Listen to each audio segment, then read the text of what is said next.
Hello' everyone, আপোনালোক সকলোকে পুনৰবাৰ স্বাগতম জনাইছোঁ অন্য এটা ভিডিঅ'লৈ।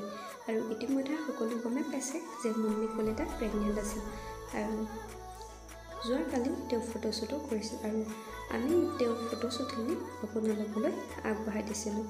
আৰু আজি তেওঁৰ এটি ল'ৰা সন্তান জন্ম হৈছে।